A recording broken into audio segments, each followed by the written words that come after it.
Bom, vamos falar da prova do TRT da sexta. Eu vou falar da prova de nível médio, quando da prova de nível superior, para as redações de conhecimentos gerais.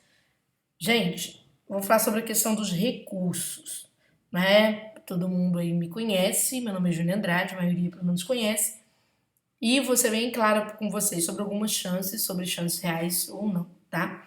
Primeiro, já abrindo o jogo, o FCC cede recurso para prova de conhecimentos gerais? Normalmente? Não. Muito raramente cede, mas muito raramente mesmo.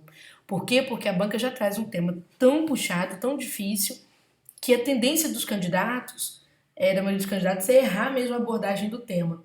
E o que eu percebi, olhando, por exemplo, a grade de classificados, né, naquela classificação geral que o pessoal já fez, que assim, as notas, você tem uma nota alta, uma outra nota assim mais chamativa e as demais notas muito assim oscilando na faixa ali dos 70, 80 pontos, 65 pontos por aí vai em série, tá bom? O que tem levado as pessoas a errar para vocês não errarem? Por quê? E para vocês também analisarem se vai caber recurso vocês mesmos fazerem uma conversa sincera consigo, né? Ou seja, cada um aí fazer sua autoanálise para evitar de vocês aí se encantarem por propostas que tem por aí, falando, olha, cabe recurso assim, assim, assado. E nem sempre esse recurso vai ser cabível mesmo não, tá? E outra, mais do que isso, quando a gente perde uma redação em concurso, a gente tem que ver exatamente o que é que a gente está errando. E às vezes eu vejo alunos errando a mesma coisa. Engraçado que em bloco. Há pouco tempo, aproveitando assim, oportuno essa questão, é só para vocês terem um exemplo de como que o concurso público ele exige de nós um compromisso que é diferenciado. Um aluno comenta para mim, vira e fala assim: ah, o curso do TRT de São Paulo, o seu tá muito caro e tal, assim você não vai ganhar dinheiro. O aluno falando para mim, Júnior, né? E eu falei para ele: olha, respondi um monte de coisa assim, não vou lembrar, mas vou resumir. Respondi: olha, se a gente fizer um curso na praça, que seja um curso muito popular, com informações que são comuns para todo mundo, o que vai acontecer com o nível da redação? Sobe muito, não é? E não só vai subir muito, tipo assim, se eu colocar o curso, vou colocar o curso R$ 150. Então o que vai acontecer? O curso fica acessível a todo mundo. E não só fica acessível a todo mundo, como a nota sobe pra caramba também. E qual que é o problema? Concurso tem vaga para todo mundo? Concurso federal? Tem? Pergunto, não, não tem. Então, vinho de mesa é uma coisa e vinho tinto fino é outra, não tem jeito, tá? Algumas informações não adianta a gente ter passar uma informação para 1.000 alunos, não faz sentido, porque serão 1.000 pessoas trabalhando do mesmo jeito e o examinador não vai dar nota para 1.000 pessoas trabalhando do mesmo jeito a mesma nota. Ele naturalmente vai observar o quê? As diferenças. Então, bem ou mal, o preço é uma questão limitante, tá certo? Então você tem diferenças, preço, limitação de matrículas, esse tipo de coisa. Você precisa trabalhar no campo da diferença para que você tenha mais e mais aprovações. É assim que funciona. E é isso que eu estou falando com vocês. Por que eu citei isso exatamente agora? Ah, porque esse aluno perguntou isso? Não, não. Porque exatamente as informações consideradas informações de base comum, que são mais populares, elas não levam vocês à aprovação pelo simples fato de que elas criam um padrão de escrita que é copiado por muitos alunos. Tem muito aluno, tem muito material meu rodando por aí. Então, o aluno às vezes pensa, eu vou trabalhar o Stuart Hall que eu vi no material da Júnior. Pode trabalhar. A questão toda é que uma coisa é citar Stuart Hall, outra coisa é competência discursiva, para você conseguir encaixar o Stuart Hall dentro da proposta. E esse aqui foi um caso, gente, bem interessante que quero comentar, tá bom? Bom, primeiro, para você acertar o tema do analista, do AJAA, o que pode te dar provimento de recurso ou que poderia ou que pode ter explicado a aprovação de algumas pessoas e a reprovação de outras? O tema, olha, isso é uma aula de redação, tá? Que eu estou dando, que como eu disse, né? Isso é caro, mas a gente passa informação também popular, informação para a pessoa aprender que isso aqui é a base da escrita. O tema é esse daqui. O seu texto base é esse daqui. Você vai ver que é rapidinho, porque aqui é dica, tá bom? Temos esse aqui, texto base aqui ali. Preste atenção, a banca diz, com base no excerto acima, então você precisa considerar o excerto acima. Ele tem que entrar na base da sua redação de algum modo. Redige um texto dissertativo argumentativo sobre o tema. Muita gente acha, tem uma concepção muito tradicionalista, né, de que dissertação argumentativa é dizer sim ou não para alguma coisa. Isso é uma concepção escolar super ultrapassada. Não é bem assim que funciona, porque nem sempre você vai ter a opção de dizer sim ou não. Veja que a banca trouxe para você a informação em face do descrédito institucional. Tranquilo até aí? Joia. O que tem que aparecer no seu primeiro parágrafo? O que tem que aparecer? Palavra-chave informação, palavra-chave, expressão-chave, descrédito institucional. O que os alunos costumam fazer? Por exemplo, eu vi muitas redações que o aluno fala dessa parte aqui. Gente, isso é uma das coisas que mais acontece na FCC, é incrível. A parte da direita, por ser exatamente aquela parte com a qual nós orientamos a nossa memória, é o que vocês mais jogam para redação. A parte da esquerda, que é a criação, ela não aparece no primeiro parágrafo. Veja, leia o seu primeiro parágrafo, para ver se você falou de informação em primeiro plano e descrédito institucional em segundo plano. Exatamente nesta ordem. Tá certo? Então, esse é o primeiro dado. Outra questão, às vezes o aluno não entende ou pega a teoria por alto, não tem paciência com os vídeos do curso, ou pega isso daí correndo, por aí tem muitos colegas novatos que pegam muita informação do curso e tentam repassar essa informação. Bom, não estou criticando os colegas, estou querendo dizer que às vezes a informação não é repassada com clareza. Veja só, quando a gente está nessa era da informação, o que acontece? A gente tem discutido o que muito hoje? Temos discutido fake news, né, que é falsos informativos. Temos discutido pós-verdade, né, caiu até no Enem, essas coisas, Enem, em Campinas, não lembro. E temos discutido também algumas questões ligadas ao Baudrillard, por exemplo, na sua teoria sobre simulacro e simulação. Tá bom? Que tem a ver com essa questão da informação que ela vai se afastando do fato, ela vai se tornando aos poucos opinião. Então o fato fica distante, né? E prevalece mais a opinião. A mídia muitas vezes nos transmite notícias que são já afastadas do fato. Elas já são notícias em que ela já opina e tenta nos induzir a acreditar naquela opinião. Bom, estes são os assuntos centrais em torno disso aqui. Fora que aí tem outros assuntos mais novos, por exemplo, vigilância institucional, umas coisas assim, tá? Vigilância, sociedade da disciplina, umas coisas assim que são moldadas pela mídia. Bom, indo para o texto.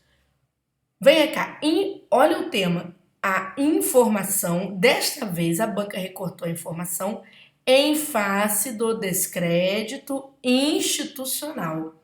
Como que se comporta a informação diante do descrédito institucional? Quando você fala de instituição, você está falando de pessoa? Não, você está falando de instituição. Pessoa física, não, instituição. Quando nós pensamos em instituição, nós temos instituições públicas, naturalmente as privadas, né? Show. Gente, muita gente resolveu falar de fake news como uma informação de descrédito, como uma das causas do descrédito institucional. Bom, não teria problema nenhum se o seu argumento fosse mostrar que a mídia sempre produziu fake news também, certo? Não teria problema nenhum se você associasse a fake news aos grandes veículos midiáticos, se você associasse. Mas muita gente não associou as pessoas aos usuários das redes, usuários das redes de computador. A pessoa associou pós-verdade aos usuários. O que o usuário tem a ver com o descrédito institucional? Ele repassa a informação, dissemina. Então eu teria que escrever isso. Muita gente não conseguiu escrever isso. Certo? Por que nós estamos em descrédito institucional? O texto já disse para você. Porque é uma concentração muito grande de riqueza em mãos privadas, né? Enquanto a população perde o seu poder. A população perde seu poder político, o seu poder de opinar, perde seu poder de compra, ou seja, seu poder de consumir. Então, quando elas não se sentem representadas, há uma perda de poder, uma perda de valor da democracia, há uma desilusão, aqui ó, tá tudo aqui. Ó, trata-se, na verdade, de uma desilusão com as estruturas institucionais. A gente passa a não mais acreditar nas instituições. A gente não quer mais acreditar no governo, a gente não quer mais acreditar na mídia. Que chegou a um ponto, ou seja, a nossa descrença foi tão grande que hoje a gente não acredita nem nos fatos. Pode provar que aquilo é um fato, a gente não está interessado. Não é? E aí o Chomsky pergunta, se você não confia em ninguém, por que tem de confiar nos fatos? Então, quais são as causas? Jesus, preste atenção para você não errar nunca mais. Está tudo no tema, só não sair do tema. Quais são as causas de descrédito institucional? Empobrecimento da população, ausência de representatividade, desilusão com as estruturas institucionais. E aí, por fim, desilusão em relação aos fatos. Então, se você observar, as causas já estão lá em cima. Por que a causa desse descrédito institucional vão ser exatamente as fake news, a pós-verdade? Não falou nada disso para você no texto. E aí, como você não prestou atenção, aí vem aquelas coisas que eu gosto. Gente, vocês desculpem o jeito de falar, mas é professora falando, tá? A gente chama atenção mesmo, é o lado maternal da gente fala mais alto. Veja só, exatamente por você não ter prestado atenção, certo? Aberto seus olhos para isso aqui, ó. Tava tudo aqui. Né? Vocês ficam mais preocupados com a teoria do que enxergar o que está escrito. E aí vocês querem fazer caber no papel Hall, Charles Taylor, Baudrillard, sendo que às vezes o tema nem tá falando sobre isso, o tema tá falando sobre, ó, falta de dinheiro, o povo ficou pobre, não é? Ficou pobre, o povo não quer saber de conversa, não tem informação que sustente o povo, certo? O povo não se sente representado, o que tá aí das instituições, o povo não olha pra Globo e gosta do Galvão porque não gosta da narração dele, o povo não olha pra Globo e olha pro Bonner e confia nele, certo? O povo não consegue mais ler revista Veja, tanto que está falindo. Então, por que isso está acontecendo? O tema está falando, as pessoas se sentem menos representadas. E aí a informação, ela cai no campo do descrédito, mesmo que essa informação seja um fato notório. É muito difícil trazer confiança de volta. É isso. Então, você acha, por exemplo, os partidos políticos são estruturas institucionais? São. Nós acreditamos nos partidos hoje? Não, porque eles não estão de acordo, ou seja, não estão em coerência com as suas origens, com a sua filosofia, com a sua corrente de pensamento, certo? Ou seja, com as promessas que foram trazidas para nós. Então, mesmo que um político apresente dados sobre números importantes ligados à economia, aumento do emprego, qualquer coisa assim, a gente não confia mais, porque os fatos já também não nos interessam. Entenderam o problema? Então, gente, se a sua redação não foi nesse sentido, amiguinho, não tem recurso para você, tá bom? Não tem mesmo, desculpa falar, mas eu tô sendo bem sincera. Se eu não fosse sincera, eu falaria, olha, tem sim, dá para subir, dá para subir aquilo. Tem pessoas que a gente diz, olha, dá para trabalhar o recurso para você, porque pelo menos assim, a banca foi injusta, caberia pelo menos 2,5 aí em estrutura, que é o que a gente tem visto um pouco mais de chance. Em conteúdo, gente, lamentavelmente, todas as redações que eu vi, e já vi que dezenas de redações, né, e-mails tá chegando redação toda hora, eu não tenho visto menor chance aí de recurso para a maioria das pessoas, não. Então, a perspectiva adotada no tratamento do tema é que as pessoas têm errado, as pessoas não estão sabendo ler. Outro dia eu escrevi um artigo na internet sobre, olha, fazendo coisa errada, sobre leitura, o sujeito estava lá pensando em partido político. Então, esse é o problema, né? A gente escreve uma coisa, a pessoa ela cria outro tipo de leitura para ela. Eu falo, leia o que está escrito. Leia, porque essa cegueira de não conseguir prestar atenção no que está escrito e extrapolar o que está escrito é o que vai fazer você errar. A banca não perguntou nada sobre outras coisas, tá bom? Capacidade de análise. Gente, volta a ser a mesma coisa. Se você entendeu o item A mal, se a sua perspectiva em relação ao tema fluiu para uma situação que o tema não abarca, sua capacidade de análise foi para o rabo. E você não demonstra senso crítico, tem dificuldade para isso. Você fica na seara do senso comum. Aí até um Stuart Hall da vida vira senso comum, porque todo mundo quer falar do Stuart Hall. Todo mundo quer falar do Charles Taylor só porque eu comentei que o Charles Taylor ano passado me deu muita pontuação alta. Então não é só colocar o nome do cara, é ver se tem vínculo com o que você está escrevendo, tá bom? Consistência dos argumentos. Olha, só dá para você comprovar aquilo que você entendeu, tá? Senão você traz uma comprovação, uma prova dos 9 para uma coisa que está muito longe. Aí você vai mal em conteúdo de cima para baixo. Estrutura é o que pode, é o que pode, é o que eu tenho visto assim, que algumas pessoas têm trabalhado de forma bacana. Mas eu já vou chamar a atenção para um dado interessante. A maioria das pessoas, por isso que eu falei sobre cursos populares, tem trabalhado com 2 parágrafos no desenvolvimento. A maioria das pessoas tem feito os 2 parágrafos no desenvolvimento. Venha cá, a banca te dá uma ideia do senso comum e transpõe também uma ideia do senso crítico. O que ela avalia? Para que ela dá mais pontos? Para senso crítico. Não é isso? Ótimo, ótimo, ótimo, ótimo. Ela dá mais pontos para senso crítico.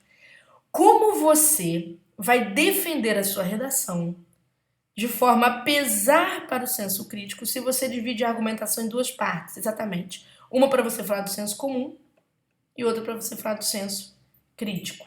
Cara, 1 mais 1 não muda a sua vida, tá certo?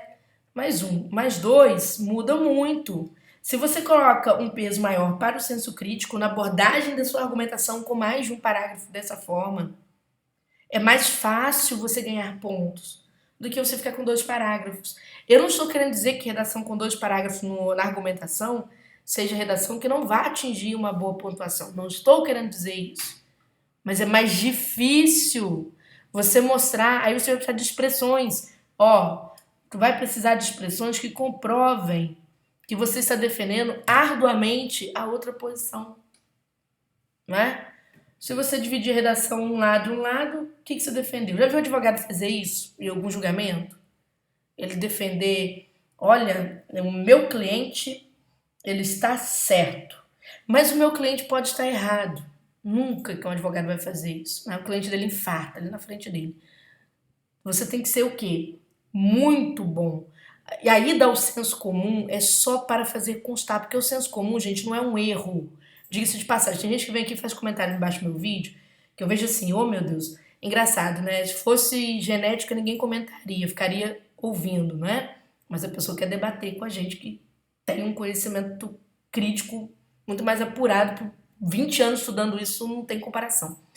Então o que acontece? Senso comum não é errado. Quero falar, tem gente que fala assim, Júnior, mas então a banca tem uma postura só. Não é isso. Senso comum não é errado. Tanto que você concorda com o senso comum, mas você expõe, amplia mais para o lado do senso crítico. Tá bom? Bom, então essa é uma dica que eu tô falando para você não sair por aí encomendando recursos se a sua redação já tem problemas de conteúdo, tá? Progressão é para saber se a sua redação evolui. Aí você acha que com um argumento e mais um argumento, para onde vai a progressão da sua redação? Ela empata. Futebol 0-0, empatou. Qual é a vantagem? Muito pequena, certo? O empate, ele tem que ter, então, outro tipo, tem que ter ponto garantido em outra área. Expressão. Quando você diz que, de fato, tal coisa é o que tem mais valor, né? Encadeamento de ideias.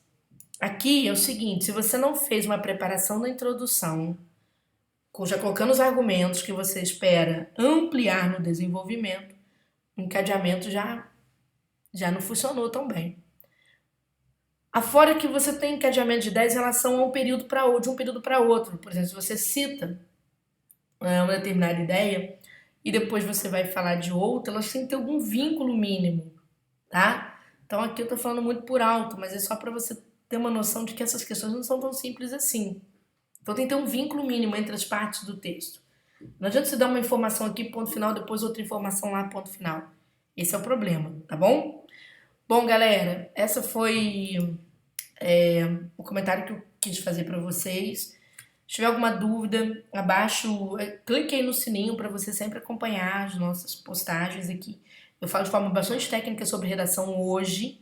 Se você estiver começando, talvez você não vai entender o que eu estou querendo dizer para vários assuntos, né? Mas você pode acompanhar nossas postagens aí, porque daqui a pouco vem vídeos um pouco mais didáticos, tá bom? Quem quiser mandar a redação pra gente analisar de repente, não sei se vamos ter tempo para analisar todos, já vou falando, a gente costuma não ter tempo, mas a gente pode tentar ver se te ajuda.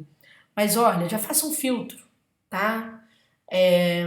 A gente manda a redação, cara, você sabe que o cara sabe que não foi bem, então isso não é bacana não, já faça um filtro, tá bom? Que o bacana é você analisar alguém que foi injustiçado, aí é bem bacana para poder ajudar essa pessoa a sair da situação em que está, ok?